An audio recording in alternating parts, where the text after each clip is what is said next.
Assalamualaikum warahmatullahi wabarakatuh. Perkenalkan, nama saya Didit Purwowidodo, mahasiswa Universitas Cyber Asia, program studi manajemen.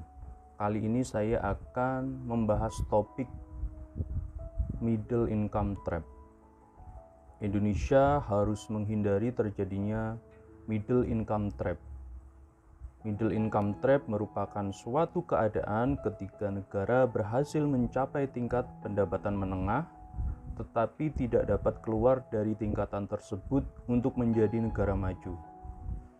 Istilah ini pertama kali populer setelah dipakai dalam sebuah laporan Bank Dunia yang dirilis pada tahun 2007 berjudul NS Asian Renaissance: Ideas for Economic Growth, di mana middle income dalam buku ini mengacu pada keadaan ketika sebuah negara berhasil mencapai tingkat pendapatan menengah, tetapi tidak dapat keluar dari tingkatan tersebut untuk menjadi negara yang maju. Nah, untuk menghindari middle income trap dan mendorong Indonesia menuju status negara maju, pemerintah Indonesia perlu mengimplementasikan kebijakan yang holistik dan terintegrasi pada beberapa aspek penting. Berikut adalah beberapa langkah yang dapat diambil dari segi kebijakan fiskal, kebijakan moneter, dan kebijakan utang luar negeri. Yang pertama, kebijakan fiskal. Indonesia harus mengimplementasikan kebijakan fiskal yang komprehensif dan strategis. Berikut adalah kebijakan fiskal yang perlu dipertimbangkan. 1. Investasi pada infrastruktur dengan melakukan pembangunan infrastruktur. Pemerintah perlu meningkatkan investasi pada infrastruktur, termasuk jalan, jembatan, pelabuhan. Infrastruktur yang baik meningkatkan konektivitas dan efisiensi ekonomi. Pembiayaan inovatif, memanfaatkan kemitraan publik swasta dan skema pembiayaan inovatif lainnya untuk mendanai proyek-proyek infrastruktur besar. 2. Peningkatan kualitas pendidikan dan keterampilan dengan cara pendidikan berkualitas, yaitu dengan meningkatkan anggaran untuk sektor pendidikan, fokus pada kurikulum yang relevan dengan kebutuhan industri masa depan seperti teknologi informasi, sains dan teknologi. Pelatihan dan vokasi, memperkuat program pendidikan vokasional dan pelatihan keterampilan untuk meningkatkan produktivitas tenaga kerja. 3. Reformasi pajak dengan menerapkan pajak yang efisien dan adil. Melakukan reformasi pajak untuk meningkatkan basis pajak dan meningkatkan kepatuhan pajak. Ini termasuk pajak pendapatan, pajak perusahaan, dan pajak nilai tambah. Infrastruktur pajak digital, mengembangkan sistem pajak digital untuk meningkatkan efisiensi pengumpulan pajak dan menghindari pajak. 4. Pengelolaan utang yang berkelanjutan.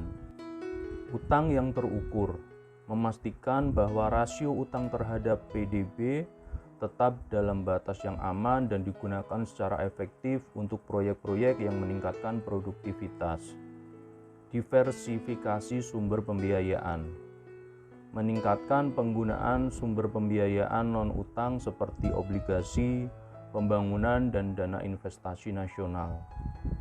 5. Stimulasi sektor swasta dengan melaksanakan deregulasi, yaitu mengurangi birokrasi dan regulasi yang menghambat investasi swasta, memberikan insentif bagi perusahaan yang berinvestasi dalam penelitian dan pengembangan R&D.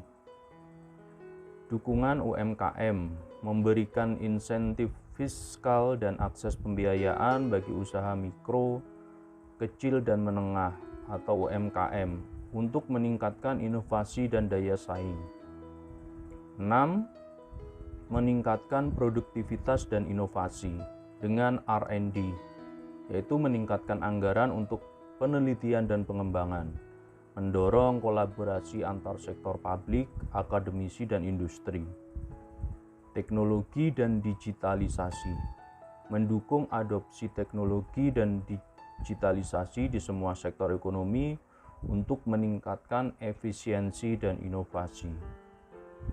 7. Kebijakan ekonomi hijau. Dengan investasi hijau, yaitu mendorong investasi pada energi terbarukan dan teknologi ramah lingkungan. Kemudian insentif lingkungan, yaitu memberikan insentif fiskal bagi perusahaan yang menerapkan praktek berkelanjutan dan ramah lingkungan.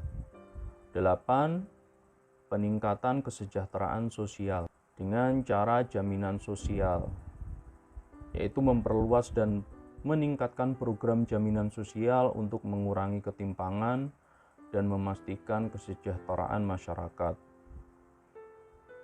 Kemudian pelayanan kesehatan, yaitu meningkatkan alokasi anggaran untuk sektor kesehatan untuk memastikan akses yang lebih luas dan kualitas pelayanan yang lebih baik.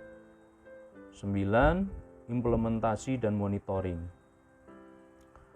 Dengan transparansi dan akuntabilitas, memastikan transparansi dalam penggunaan anggaran dan pelaksanaan proyek, memperkuat mekanisme akuntabilitas untuk mencegah korupsi. Kemudian evaluasi dan penyesuaian, yaitu secara berkala mengevaluasi kebijakan fiskal yang diterapkan dan melakukan penyesuaian berdasarkan hasil evaluasi dan kondisi ekonomi terkini.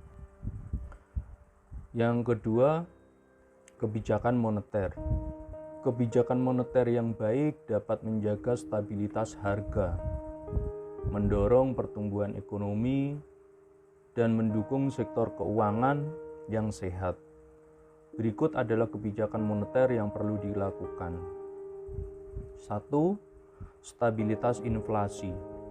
Target inflasi yang konsisten. Bank Indonesia harus menetapkan dan mempertahankan target inflasi yang jelas dan kredibel. Stabilitas inflasi mendorong lingkungan bisnis yang lebih stabil dan prediktabel. Pengelolaan ekspektasi inflasi. Komunikasi yang efektif oleh BI untuk mengelola ekspektasi inflasi masyarakat dan pelaku ekonomi.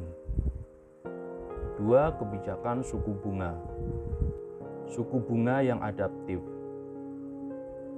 Menyesuaikan suku bunga kebijakan sesuai dengan kondisi ekonomi. Pada saat ekonomi lesu, menurunkan suku bunga untuk mendorong investasi dan konsumsi, dan menaikkan suku bunga untuk mencegah overheating.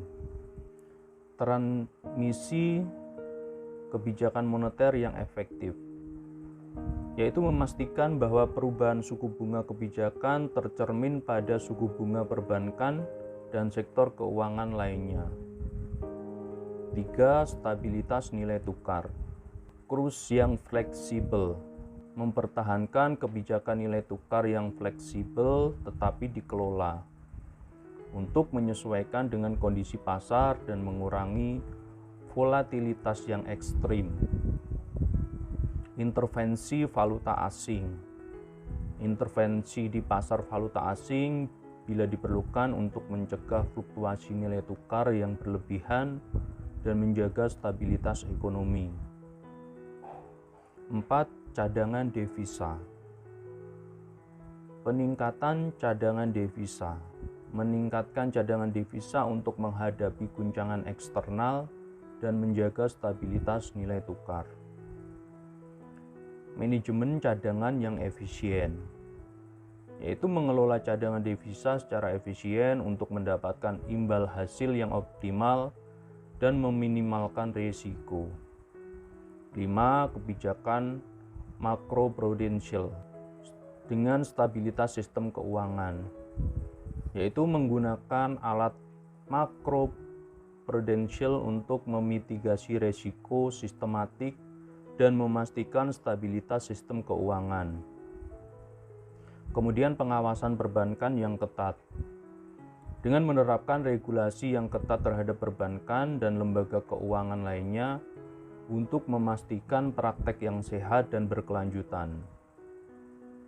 6. Pengembangan pasar keuangan. Diversifikasi instrumen keuangan, yaitu mendorong pengembangan instrumen keuangan yang beragam untuk menyediakan alternatif pembiayaan dan investasi. Kemudian akses yang lebih luas, yaitu meningkatkan akses ke layanan keuangan bagi UMKM dan masyarakat yang kurang terlayani. 7. Inklusi keuangan. Keuangan digital, mendorong adopsi teknologi keuangan atau fintech untuk meningkatkan inklusi keuangan dan efisiensi sistem pembayaran. Kemudian literasi keuangan, yaitu meningkatkan literasi keuangan masyarakat untuk memanfaatkan produk dan layanan keuangan secara optimal. 8. Reformasi struktural. Dengan reformasi pasar tenaga kerja, yaitu mendorong fleksibilitas pasar tenaga kerja untuk meningkatkan daya saing dan produktivitas. Investasi dalam R&D, yaitu mendukung penelitian dan pengembangan melalui kebijakan yang mendorong inovasi dan teknologi. 9. Kerjasama internasional dengan kolaborasi dengan bank sentral lain. Dengan meningkatkan kerjasama dengan bank sentral dan lembaga keuangan internasional untuk stabilitas keuangan global. Partisipasi dalam forum internasional, yaitu aktif dalam forum ekonomi dan keuangan internasional untuk mempengaruhi kebijakan global yang berdampak pada Indonesia. 10. Monitoring dan evaluasi dengan pemantauan ekonomi, yaitu melakukan pemantauan yang terus-menerus terhadap indikator ekonomi utama untuk mengidentifikasi dan merespon risiko secara cepat. Kemudian evaluasi kebijakan, yaitu secara berkala mengevaluasi efektivitas kebijakan moneter dan membuat penyesuaian berdasarkan hasil evaluasi dan perubahan kondisi ekonomi. Yang ketiga, kebijakan utang luar negeri. Kebijakan utang luar negeri yang efektif sangat penting bagi Indonesia. Kebijakan ini harus memastikan bahwa utang luar negeri digunakan secara produktif dan dikelola dengan bijak untuk mendorong pertumbuhan ekonomi yang berkelanjutan. Berikut adalah kebijakan utang luar negeri yang perlu dipertimbangkan. 1. Pengelolaan utang yang berkelanjutan. Rasio utang terhadap PDB yang terkendali. Dengan menjaga rasio utang luar negeri terhadap PDB pada tingkat yang aman dan terkendali, biasanya di bawah 60%. Kemudian analisis daya bayar, yaitu melakukan analisis kelayakan secara berkala untuk memastikan bahwa beban pembayaran utang tidak melebihi kapasitas fiskal pemerintah. 2. Penggunaan utang yang produktif. Investasi pada proyek infrastruktur. Dengan memprioritaskan penggunaan utang luar negeri untuk membiayai proyek-proyek infrastruktur yang dapat meningkatkan produktivitas ekonomi seperti transportasi, energi, dan telekomunikasi. Kemudian proyek dengan nilai tambah tinggi. Dengan memastikan bahwa proyek yang dibiayai memberikan nilai tambah tinggi dan dampak ekonomi yang signifikan. 3. Diversifikasi sumber pembiayaan. Diversifikasi pemberi pinjaman. Menghindari ketergantungan pada satu atau sedikit sumber pinjaman. Diversifikasi ini bisa mencakup pinjaman dari berbagai negara, lembaga multilateral, dan pasar internasional. Kemudian alternatif pembiayaan, yaitu mempertimbangkan alternatif pembiayaan seperti obligasi internasional, sukuk global, dan bentuk pembiayaan lainnya. 4. Kondisi pinjaman yang menguntungkan.